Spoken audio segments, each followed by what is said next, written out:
Gente, então, muito bom dia a todos. É um prazer estar aqui. Eu agradeço demais a organização do evento por essa oportunidade, né, de poder compartilhar um pouco da trajetória e do que a gente vem fazendo nos últimos anos. E aí, pelo título da apresentação, já dá para ter uma ideia do que é que eu vou trazer aqui e compartilhar com vocês. A gente vai falar sobre cooperação, descentralização, sobre a Agenda 2030 e sobre a Rede Integrar, que é o que eu venho trabalhando aí nos últimos anos e venho trazer para vocês. Mas, de uma forma mais detalhada, talvez, a gente tem, no panorama aqui da apresentação, a gente vai falar sobre o trabalho do controle externo, que, quando acontece de modo cooperativo, de modo colaborativo, ele impulsiona o alcance justamente da Agenda 2030. E isso acontece em todos os níveis de governo, porque esse é um grande diferencial do que a gente vai trazer hoje aqui da Rede Integrar. É a gente pensar a conexão entre os níveis de governo federal, estadual e municipal. E, com isso, a gente também valoriza as parcerias entre os tribunais de contas e o alcance maior que a gente tem no trabalho em rede, na capilaridade que a gente consegue alcançar na fiscalização das políticas descentralizadas. Então, eu vou avançar aqui. Só que antes da gente começar mais no detalhe do que é a rede, de como é que a gente está trabalhando justamente nesses vários níveis de governo, eu quero dar um passo um pouquinho para cima, a gente elevar um pouco aí o sobrevoo do avião e a gente olhar uma perspectiva mundial, como é que a coisa acontece. Porque quando a gente fala em política descentralizada, a gente está falando em cooperação, em níveis de governo, a gente está falando em descentralização. E aí, quando a gente pensa o mundo, como é que acontece? Esses dados eu achei bem interessantes e eu quero compartilhar com vocês. No mundo, a gente tem 25 países, aí tem alguma margem aí de interpretação também sobre a classificação entre país federado ou não, porque tem alguma variação aí na definição, mas são 25 países, o que é pouco, né? No universo aí de quase 200 países, só 25 que tem o modelo federativo. Mas, por outro lado, a gente pensa, são 40% da população mundial nesses países organizados em modelo federativo. E 45% da superfície terrestre representada aí por esses países. E é bem interessante, se a gente olhar quem está aí, né, a gente tem grandes economias, a gente tem democracias sólidas, a gente tem países muito grandes em termos populacionais. Então, daí a gente começa a pensar assim, poxa, eu acho que a gente não está sozinho nesse mundo, né? Quando a gente pensa o modelo brasileiro, em 3 níveis, com um nível de complexidade altíssimo, né, de como é que a descentralização aconteceu, como é que a gente distribuiu responsabilidades para os municípios e autonomia para eles, a gente, de repente, pode olhar para o mundo e falar assim, eu acho que eu posso me inspirar em alguns outros países desses, né? E aí eu vim trazer para vocês um pouco do que eu identifiquei nesses 3 países aí, a Suíça, o Canadá e a Alemanha. Esses 3 países são só uma ilustração, são países que têm uma economia sólida, que trabalham bastante com o modelo descentralizado. A Suíça, por exemplo, é um país do tamanho do Espírito Santo, mas tem 2.000 comunas, que é o 3º nível de governo, eles trabalham com o nível federal. Os cantões, que são 26, parecido com nossos 26 estados, só que numa dimensão terrestre, né, numa superfície terrestre muito pequena. Eles têm 2.000 comunas e essas 2.000, assim como nossos municípios, têm autonomia fiscal, têm poder legislativo, executivo e judiciário. Imagina a estrutura e a complexidade de um país desse tamanhozinho. Canadá e Alemanha também trabalham com 3 níveis de governo. E aí eu faço até esse convite, a gente tem a referência aí no slide, que é de um trabalho que foi feito, um estudo de caso, para analisar como é que esses 3 países estão avançando no alcance da Agenda 2030 e nessa organização interfederativa para alcançar a Agenda 2030. Como é que eles se organizaram? Será que esse modelo federativo realmente está apoiando o desenvolvimento da Agenda 2030? E uma coisa interessante é que a gente trabalha, na verdade, com uma grande vantagem quando a gente trabalha com o modelo descentralizado. É que a gente tem o nível municipal e o estadual também, que está na ponta, que tem acesso direto ao cidadão. que tem um olhar muito mais próximo e que pode atender essas necessidades de uma forma mais apropriada até, porque está mais próximo do cidadão. Então, a gente tem uma vantagem, apesar dos desafios e das complexidades que estão inerentes aí a esse modelo, né? Então, nesses 3 países, nesse estudo, e aí eu faço já um paralelo, né, o quanto que isso tem a ver com a nossa realidade, né, naquele sentido da gente se inspirar no que os outros países também fazem, eles têm desafios em comum, todos eles, e eu acho que o Brasil se inclui nesse daí. Quando a gente pensa nas diferenças entre níveis, a gente tem competição por prioridades. Um estado quer uma coisa, o governo federal quer outra, às vezes o município daquele estado também já tem uma prioridade diferente. Então, tudo isso pode aumentar o nível de complexidade. Além da dificuldade de alinhamento entre os níveis governamentais e entre atores também não governamentais. Mas nesses 3 casos aí que eu estou trazendo, a gente tem algumas coisas que funcionam, que funcionaram e estão funcionando no desenho da estratégia para a Agenda 2030. Eles 3 criaram mecanismos de governança para garantir essa articulação entre os níveis, com fóruns de discussão, fóruns entre níveis, vamos dizer, entre níveis verticalmente e também horizontalmente, né? Para garantir essa discussão, a aproximação, a escuta da sociedade, porque eles realmente reconheceram, no desenho da estratégia para alcance da Agenda 2030, a importância da conexão entre os níveis. E quando a gente fala, então, dessa conexão entre níveis, é que a gente entra no tema da governança multinível. Então, muito se fala o quanto que a governança multinível se tornou imperativa para a Agenda 2030 e para o sucesso dos países que têm esse modelo federativo e descentralizado.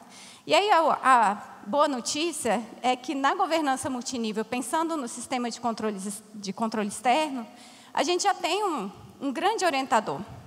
Esse documento é o referencial para a avaliação da governança multinível de políticas públicas descentralizadas, que foi elaborada pelos Tribunais de Contas brasileiros.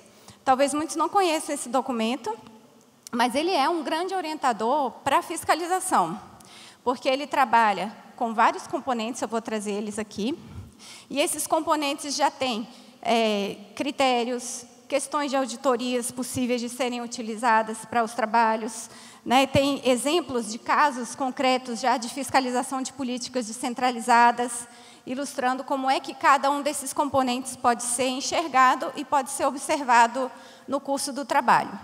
E quando a gente fala em governança multinível, é um termo, né, que pode ser, não sei se faz muito sentido para mim, mas é muito simples, na verdade. Ele está falando da relação entre os níveis de governo, da relação entre o governo e os atores não governamentais, e está falando de quais são as condições necessárias para essa relação funcionar bem. E a gente organiza, né, isso em basicamente 6 componentes dentro do documento que foi elaborado. E aí, só um parênteses, esse documento foi elaborado pelos Tribunais de Contas, com o apoio técnico da OCDE, que apoiou o projeto Integrar, quando ainda era um projeto, hoje em dia é uma rede Integrar, já consolidada. E, na época, a OCDE nos trouxe muitos elementos importantes, muitas recomendações para o nosso sistema brasileiro, para nossas questões particulares, vamos dizer assim, né, o nosso modelo. Foi muito interessante nessa época, porque a gente já fez a adaptação do que a OCDE já vem estudando há mais de 2 décadas sobre governança multinível. Eles têm um setor próprio de governança multinível na estrutura da OCDE, e eles trouxeram as recomendações, e os tribunais de contas, ao mesmo tempo, já discutiram o que tem mais a ver com a realidade brasileira. E aí a gente chegou a esse conjunto de 6 componentes, de atribuição de responsabilidades, por exemplo, ilustrando aqui. A gente ontem teve um painel que eu achei super interessante sobre saneamento básico, e que vários palestrantes falaram exatamente dos problemas que a gente está vendo aqui nesses componentes. Quando a gente não tem clareza dos papéis, a gente não sabe exatamente qual que é o papel do município, qual que é o papel do Estado na execução da política. Se tiver um sombreamento, uma sobreposição ou uma duplicação de esforços, isso vai ser um problema para a execução da política. E a gente pode oferecer recomendações, identificar realmente, apontar possíveis riscos ali e avançar isso no impulsionamento do alcance do resultado dessas políticas, né? O financiamento das responsabilidades foi mencionado ontem também. Como é que o gestor pode executar se ele também não tem o recurso para poder implementar aquilo que está legalmente atribuído a ele, né, aquele ente federado, e ele não tem o recurso, ele não está suficientemente financiado para aquilo. Fora a capacidade, né, a gente, do jeito que é o Brasil, né, nesse tamanho continental, a gente tem muitos municípios que não têm ainda capacidade de gestão operacional para poder implementar as políticas. Mecanismos de coordenação, que é um grande foco da governança, né? Como é que é essa articulação entre níveis? A gente fez recentemente uma auditoria no ensino médio brasileiro. Tá aí, foi julgado recentemente o trabalho, né? Na discussão toda do novo ensino médio e tal. E o que foi identificado foi justamente nesse tema do mecanismo de cooperação, o quanto que o nível federal, às vezes, pode ter uma ideia muito boa, mas se ele, né, o nível federal, não trabalhar com o Estado e com o município, com o conjunto de municípios, de uma forma alinhada, a gente vai ter estratégias que vão estar dispersas, que não vão estar indo para a mesma direção. E isso é perda de eficiência, perda de efetividade. Monitoramento e avaliação de desempenho, que é isso a gente sabe, né? O que a gente não mede, a gente não conhece. Então, tanto o governo quanto nós, tribunais de contas, também temos que avançar nesse ponto. E a abordagem das desigualdades territoriais, que é uma coisa que, inclusive nos países lá que a gente viu no slide anterior, eles trabalham isso também, na equalização de diferenças regionais, e o Brasil também precisa usar esse elemento como fundamental aí na análise da governança multinível. Então, vamos avançar. Aí. Nesse slide aqui, é uma ilustração, porque a gente tem falado assim, a política pública descentralizada como uma missão do Poder Executivo. E a gente está falando da governança multinível e do referencial como um documento para os tribunais de contas atuarem.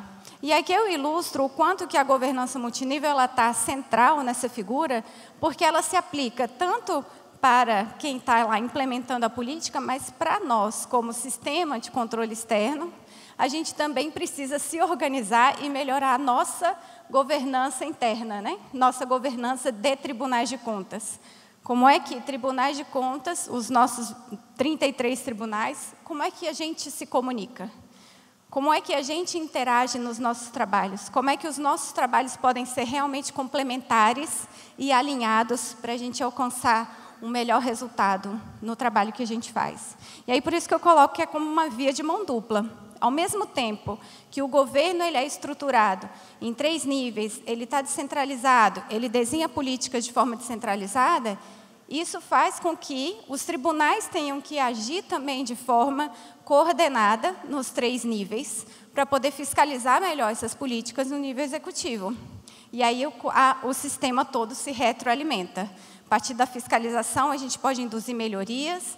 Na hora que o executivo está melhor, ele também induz que a gente se aprimore como sistema de fiscalização e de controle externo, e aí a roda vai girando num ciclo positivo. Então, a gente pensar esse tema da governança multinível orientou muito do que a gente acabou criando na Rede Integrar, que é onde eu vou entrar agora. A Rede Integrar, a gente já teve aí uma palhazinha ontem, né, com a colega Ana Emília, que falou do trabalho de saneamento básico, foi bem interessante. É uma das ações que a gente tem em curso na rede. E aí eu vou trazer um pouco mais de informação sobre a rede, como é que ela foi criada. Eu já mencionei que, na época, era um projeto de 2018 a 2020.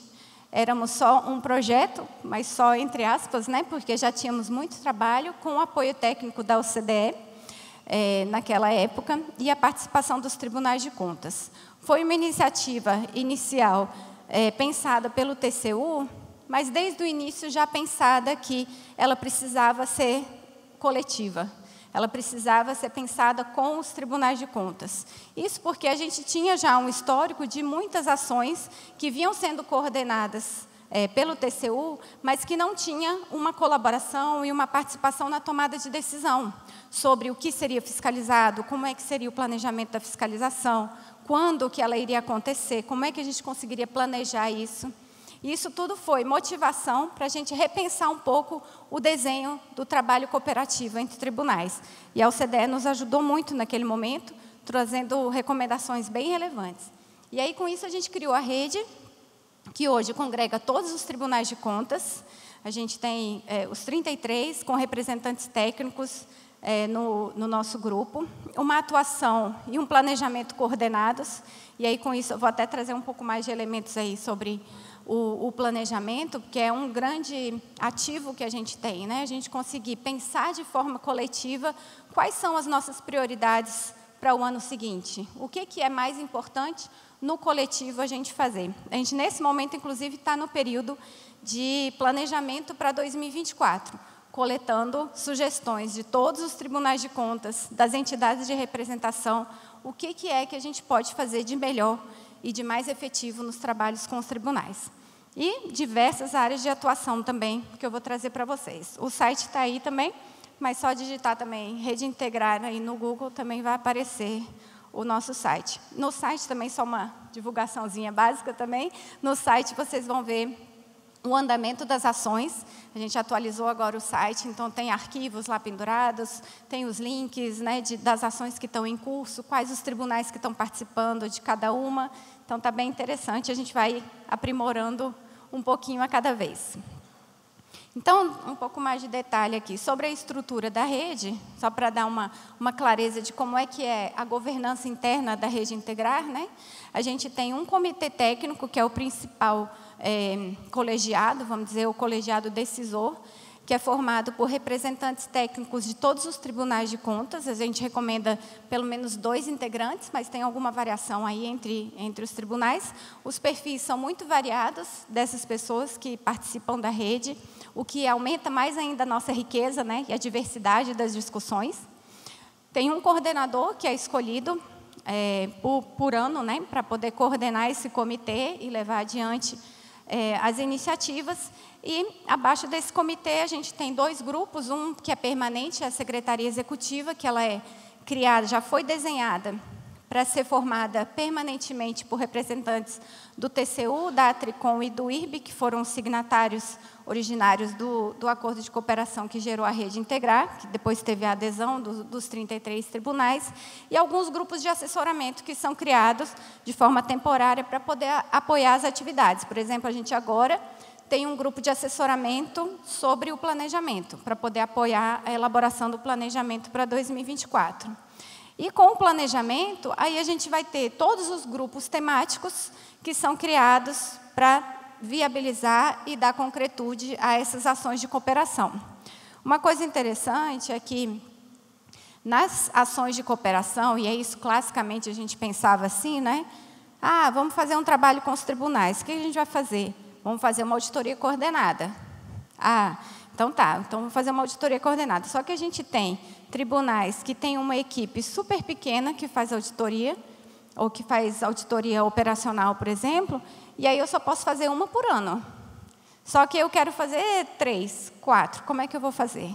Então, eu vou precisar organizar. A auditoria coordenada ela tem um custo altíssimo para os tribunais de contas, em termos de planejamento, em termos de dedicação de auditor, que tem dedicação exclusiva, que tem que elaborar.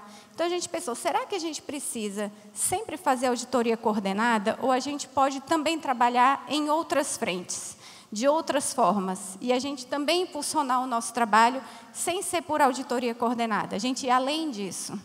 E aí a gente começou a pensar, olha, a gente pode fazer grupos de estudo, a gente pode desenvolver metodologias, a gente pode uniformizar nossos entendimentos, sem fazer auditoria.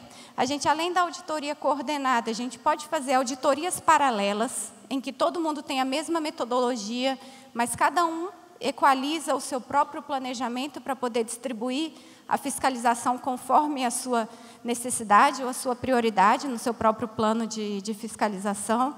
Então, tem N formas. E a gente pode ir muito além do que a gente vem fazendo, otimizando o uso dos nossos recursos. Nesse próximo slide aqui, Só uma ilustração da variedade de assuntos que a gente vem tratando. Esse ano, a gente tem mais de 20 ações em curso na Rede Integrar, nesses mais variados temas. O tema de ontem do saneamento foi um, daqui a pouco a gente vai ver mais um, sobre o semiárido brasileiro. E aí, nas áreas de educação, de saúde, de previdência, de infraestrutura, regimes próprios, fiscalizações, enfim, meio ambiente, primeira infância, está tudo aí. E a ideia é a gente ir alternando e variando esses assuntos conforme a decisão tomada pelos tribunais de contas, pelo colegiado. Porque esse é um ponto que eu falei, né, que é o nosso grande ativo, é a gente pensar de forma coletiva quais são as nossas prioridades. Então, aqui, eu entro justamente no tema do planejamento conjunto. A gente, todo ano, senta, geralmente cria um grupo de assessoramento para pensar o que a gente vai fazer no ano que vem de forma coletiva. Isso desde 2001, eu nem falei, né? A rede foi criada no final de 2020, por um acordo de cooperação, e desde 2021 a gente vem fazendo os trabalhos pensando o nosso planejamento.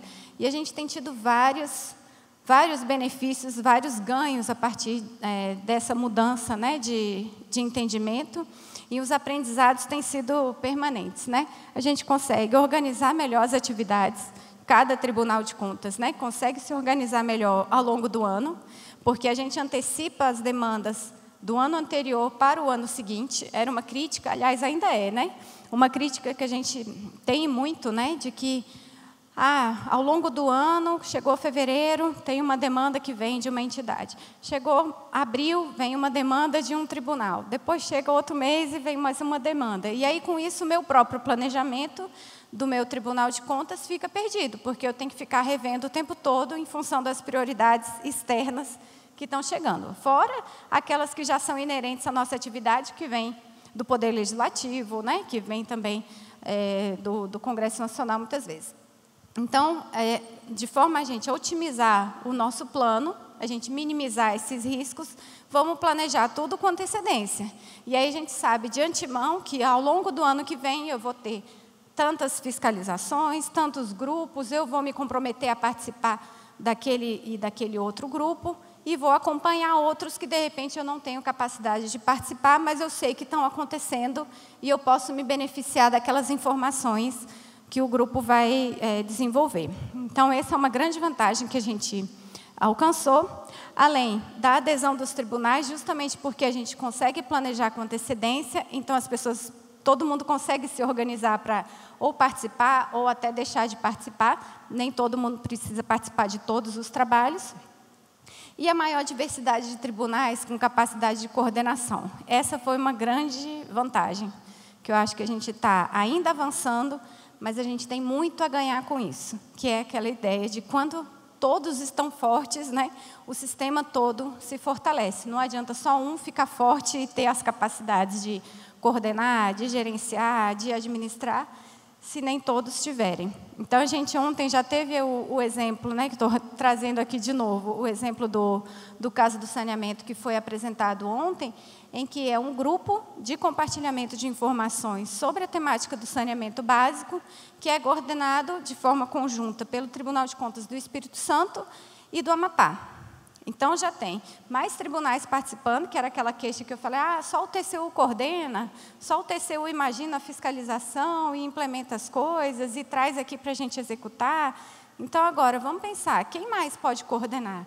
Então, ontem a gente já teve esse exemplo, hoje a gente vai ver o exemplo aqui da Paraíba também, que coordenou uma auditoria coordenada no semiárido brasileiro, que é um tema interessante para a gente ver a aplicação direta, né, do modelo, inclusive de avaliação de governança multinível, num caso concreto.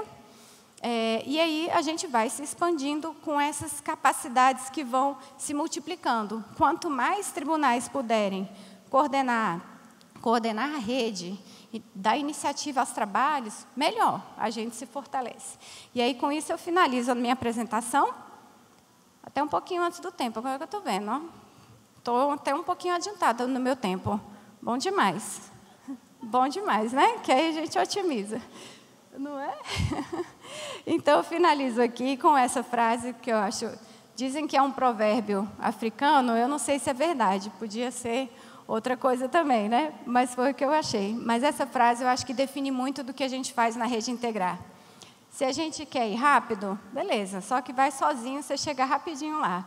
Mas se você quer ir longe, que é onde a gente quer ir, então a gente tem que ir junto. Obrigada, gente.